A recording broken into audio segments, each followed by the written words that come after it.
Hai Watashi Watomodachi, gimana kabarnya? Mimin harap kabar kalian semua dalam keadaan yang baik-baik saja ya. Seperti biasa, kita akan melanjutkan kembali manhwa kesayangan kita yang berjudul Sang Dewa Kultivasi Ganda episode ke-116. Di mana pada episode sebelumnya, setelah Chushu berlatih tanding dengan Kim Hengdi, dia memutuskan untuk kembali ke kamarnya yang berada di istana belakang. Di tengah jalan, Chushu melihat peta sumber dao yang diberikan oleh Tian Yunji sebelumnya, dan sumber dao itu berada di bintang kuno Taichi. Setelah Chushu sampai di aula utama, dia melihat para murid wanita yang sedang berkerumun di sana.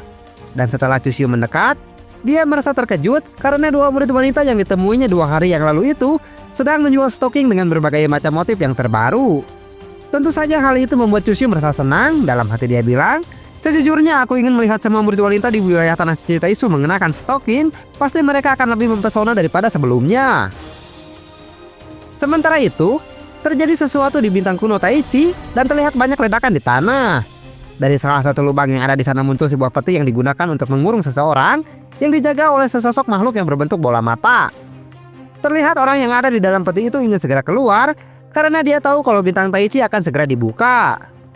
Dan beberapa hari pun berlalu setelah kejadian itu, yang bertepatan dengan dibukanya bintang kuno Taichi, sehingga Kim Hengdi menemui Chushu untuk menjelaskan rencana yang telah dibuat oleh pihak Tanah Suci Taisu. Setelah itu Chushu pun kembali ke kamarnya untuk beristirahat, tapi Bibi Luo memanggilnya karena ingin memberikan sesuatu kepada Chushu. Rupanya Bibi Luo memberikan 2 jimat yang telah tersimpan kekuatan sihir miliknya. 1 jimat berfungsi sebagai serangan yang bahkan bisa melenyapkan seorang kaisar semu, dan jimat yang satunya lagi adalah teknik pertahanan yang sangat kuat. Lalu Chushu mencium pipi Bibi Luo untuk menunjukkan rasa terima kasihnya, yang membuat Luo Qingying merasa cemburu dan meminta Bibi Luo untuk berkata kepada Chushu kalau Chushu harus tetap hidup dan kembali ke sana dalam keadaan selamat. Bagaimanakah kelanjutan ceritanya? Tanpa banyak berbasa-basi lagi, kita langsung saja menuju ke pembahasannya. Cerita berlanjut. Akhirnya hari untuk menjelajahi bintang kuno Taichi telah tiba. Terlihat di sana ada sebuah sungai dengan air yang sangat jernih. Kalau dilihat sekilas saja, tidak tampak ada perbedaan yang signifikan antara dunia manusia dan bintang kuno Taichi. Lalu Chushu pun tiba dan mendarat di pinggir sungai, di mana Chushu datang ke bintang kuno Taichi menggunakan jalan pintas, yaitu menggunakan portal teleportasi dari cermin batu miliknya. Setelah berhasil tiba di sana dengan selamat, Chushu langsung melihat-lihat keadaan di sekitar dan berkata di dalam hatinya, ternyata bintang kuno Taichi ini cukup besar juga. Aku langsung datang ke sini tanpa menentukan koordinat lokasi terlebih dahulu. Apakah aku sampai di salah satu lokasi yang telah ditentukan oleh Tanah Suci Taisu? Inilah keuntungan yang aku dapatkan jika memiliki poin keberuntungan yang sangat tinggi. Tapi Chushu merasa ada yang aneh dengan situasi di sekitar sana. Dalam hati dia bilang, bukankah tempat ini terlalu sepi? Aku tidak melihat satu makhluk hidup pun yang sedang minum atau hanya sekedar lewat saja. Tempat ini seperti sedang terisolasi oleh sesuatu. Lalu Chushu langsung mengambil kuda-kuda untuk memukul aliran air yang ada di tepi sungai agar bisa memancing keluar makhluk hidup yang ada di sekitar sana.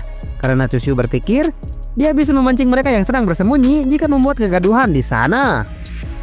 Tapi setelah Chushu memukulnya dengan keras, air sungai yang dia pukul ternyata sangat lentur seperti sebuah karet dan tidak menyebabkan gelombang besar seperti yang diharapkan oleh Chushu. Karena rencananya tidak berhasil, tentu saja membuat Chushu merasa heran dan berkata di dalam hatinya, ternyata aku tidak bisa menggunakan cara ini. Mungkin lebih baik aku terus berjalan maju ke depan untuk menuju ke tempat berikutnya. Di saat Chushu hendak pergi dari sana, tiba-tiba muncul monster yang bersembunyi di balik semak-semak dan langsung menerjang ke arah Chushu dari belakang. Karena monster itu sudah menunggu momen yang tepat untuk bisa menyergap Chushu. Tentu saja Chushu langsung bisa merasakan nafsu buah dari monster yang ada di belakangnya, dan Chushu langsung menoleh ke belakang sebelum monster itu sampai ke tempatnya berada. Ukuran tubuh monster itu cukup besar daripada ukuran tubuh Chushu, dan terlihat dia membuka rahangnya lebar-lebar karena dia berniat menjadikan Chushu sebagai makan siangnya. Tapi Chushu langsung bereaksi dengan cepat dan langsung memukul monster itu sampai terpental ke belakang. Dalam hati Chushu bilang, aku tidak merasakan adanya aura kehidupan dari makhluk ini. Apakah dia adalah zombie yang sedang dikendalikan oleh seseorang? Lalu monster itu kembali menerjang ke arah Chushu, dan Chushu pun juga langsung melesat dengan cepat ke arahnya. Dalam hati Chushu bilang, sepertinya memang ada yang sedang mengendalikan tubuhnya. Kalau dilihat dari tubuhnya yang masih utuh setelah terkena pukulan dariku, sepertinya dia memiliki tubuh yang kuat dan berada di tahap ketiga ranah Sage Agung.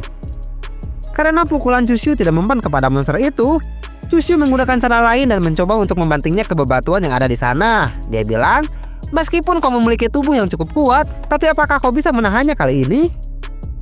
Lalu Chushu membanting tubuh monster itu ke bebatuan dengan sangat keras, sehingga bebatuan yang ada di sana pun langsung hancur berkeping-keping setelah tubuh monster itu menghantamnya dengan sangat telak.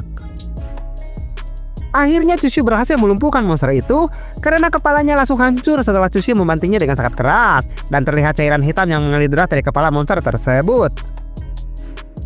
Setelah berhasil mengalahkan monster yang sebenarnya sudah tidak bernyawa lagi itu, Chushu menyadari hawa keberadaan dari makhluk lain yang datang ke sana. Dan Chushu pun langsung menoleh ke arah samping untuk memastikannya. Rupanya, Chushu sudah dikepung oleh banyak monster zombie yang sama dengan yang dikalahkan olehnya, sehingga Chushu tidak memiliki ruang untuk melarikan diri dari sana. Tentu saja Chushu menjadi panik dengan kondisinya saat ini. Sambil meneteskan keringat dingin, dia berkata di dalam hatinya, "Astaga, apakah aku telah mengusik sarang dari para monyet ini? Satu orang saja sudah setara dengan seorang sage agung di tahap ketiga, dan sekarang aku harus melawan mereka semua. Mereka pasti sedang bercanda." Karena merasa hanya akan membuang tenaga saja jika menghadapi mereka semua, Chushu pun memutuskan untuk melarikan diri dari sana. Dalam hati dia bilang, "Untungnya sebelum aku datang ke bintang kuno Taichi ini, aku telah meningkatkan teknik legendaris Shinjimi sampai ke tingkat yang ekstrim, sehingga sekarang kecepatanku telah meningkat sebesar 10 kali lipat daripada sebelumnya. Jika aku tidak meningkatkannya terlebih dahulu, mungkin aku akan menjadi santapan mereka." Di saat Chushu sedang mencoba melarikan diri dari sana, tiba-tiba tanda ilmu pedang di dahinya bersinar karena bereaksi terhadap sesuatu. Dalam hati dia bilang, "Apakah di sekitar sini ada energi pedang? Kenapa tanda ilmu pedang di dahiku langsung bereaksi dengan sesuatu?" Lalu Chushu menghentikan langkahnya untuk memeriksa cermin batu dan kembali berkata di dalam hatinya, "Ada sebuah pulau di dekat sini. Mungkinkah embrio ilmu pedangnya ada di tempat itu?" Terlihat di belakang Chushu para monster itu hampir bisa mengejarnya, tapi Chushu merasa heran dengan apa yang sedang terjadi di tempat itu. Dalam hati dia bilang, "Apa yang sebenarnya sedang terjadi?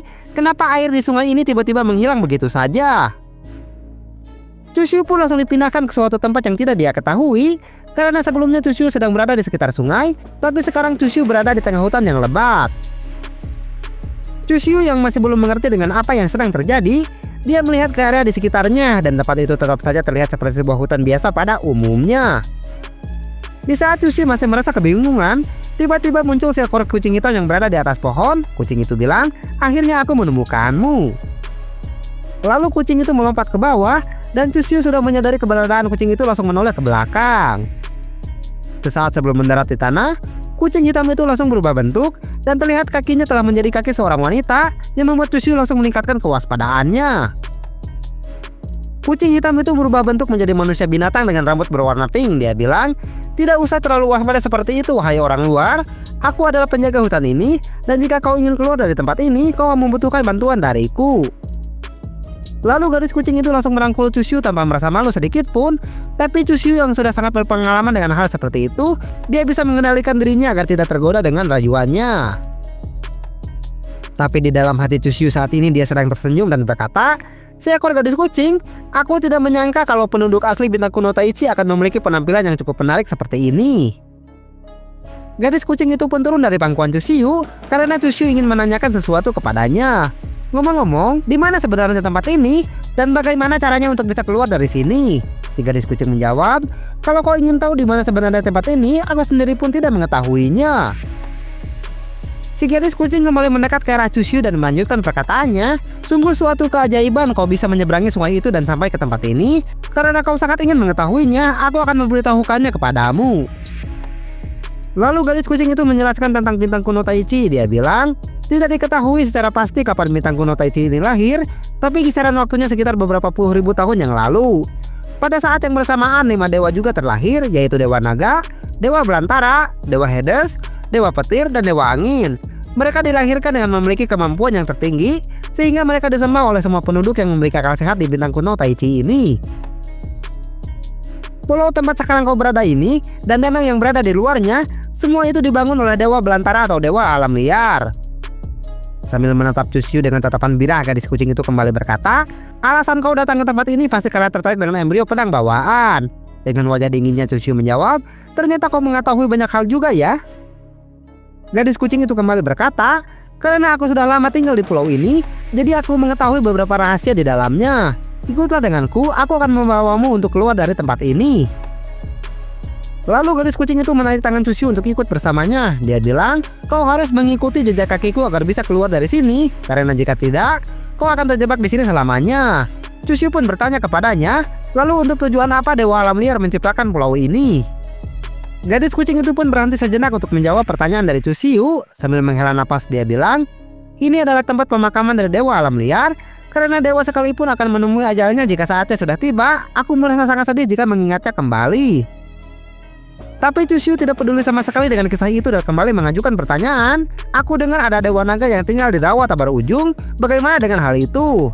Gadis kucing menjawab, bintang kuno Taichi ini lahir beberapa puluh ribu tahun yang lalu. Bagaimana mungkin dia masih tetap hidup sampai sekarang? Si gadis kucing melanjutkan perkataannya, kau terlalu memikirkan hal itu. Karena dewa naga yang sekarang bukanlah dewa naga yang asli. Karena setelah dewa naga tewas, dia akan berubah menjadi esensi dan mengalami siklus pewarisan secara otomatis. Setelah semuanya terkumpul, sebuah telur akan tercipta dan akhirnya dewa naga yang baru. Apakah menurutmu dewa naga yang baru itu sama dengan dewa naga yang sebelumnya? Siklus dewa naga telah diwariskan dari generasi ke generasi dengan cara ini. Mendengar penjelasan dari si gadis kucing, Chusyu merasa tidak puas dengan hal itu. Dia bilang, apakah hanya itu saja? Semuanya terdengar sangat biasa dan tidak ada yang menarik sama sekali. Lalu mereka berdua pun melanjutkan perjalanan karena si gadis kucing sebelumnya berkata kepada Chusyu untuk membawanya keluar dari sana. Setelah sampai di tebing bebatuan yang curam, si gadis kucing kembali berkata, apakah kau melihat hutan yang ada di sebelah sana? Di sanalah tempat jenazah dewa kehancuran disemayamkan setelah kematiannya. Tapi Chusyu tidak tertarik sama sekali dengan hal itu dan bertanya kepada si gadis kucing, aku lebih tertarik dengan embrio pedang bawaan. Apakah kau bisa menunjukkan jalannya kepadaku? Si gadis kucing langsung menghampiri Chusyu. Dia bilang, kalau embrio pedang bawaan itu terletak di bagian tengah hutan. Untuk lebih tepatnya, embrio pedang bawaan itu berada di atas altar. Karena si gadis kucing terus menggodanya, Chusyu langsung mengangkat dagu si gadis kucing. Dia bilang, apakah tujuanmu membawaku ke sini hanya agar aku mendapatkan embrio pedang bawaan itu? Si gadis kucing menjawab, benar sekali, karena itu adalah misi utamaku. Lalu si gadis kucing langsung bertindak agresif karena Chusyu malah menyentuh bagian belakang tubuhnya. Si gadis kucing bilang, tapi tidak sesederhana itu, karena kita harus melewati 3 pos penjagaan yang ada di gunung tersebut. Si gadis kucing semakin menjadi birah dan menggerakkan ekornya. Dia bilang, pos pertama untuk menguji niat pedang, pos kedua untuk menguji kemampuan bertarung, dan untuk pos ketiga masih rahasia. Kau akan mengetahuinya sendiri setelah kau berhasil melewati 2 pos ujian sebelumnya. Si gadis kucing kembali berkata, wahai orang luar, aku sudah memberitahumu begitu banyak informasi. Bagaimana caramu untuk berterima kasih kepadaku? Chusyu balik bertanya, kau ingin berterima kasih kepadamu dengan cara apa? Dengan wajah yang terlihat birah, si gadis kucing menjawab, aku telah berada lama di tempat sepi ini seorang diri, sehingga aku merasa sangat kesepian yang tidak tertahankan. Rupanya alasan wajah si gadis kucing menjadi birah adalah karena tangan Chusyu yang sedang bermain-main di belakang tubuhnya. Lalu Chusyu menyentuh bibir si gadis kucing dengan jarinya. Dia bilang, aku mengerti, tentu saja aku mengerti apa yang kau inginkan itu. Tapi aku tidak bisa melakukannya sekarang karena ceritanya bersambung. Waktos Nasep. Ending yang sangat membuat penasaran sekali ya pemirsa. Tapi tenang naon, engke tepang deui jeung dewek di episode selanjutnya. Bagi kalian yang terlewatkan episode awal dari manhwa ini, kalian bisa menonton full episodenya yang ada di playlist. Terima kasih banyak bagi yang telah menonton video ini dari awal sampai akhir. Terus dukung semua channel Jago Ngora agar kami bisa tetap berkarya di masa depan. Maju dan berjaya terus Jago Ngora Trot Lovers. Trot deui.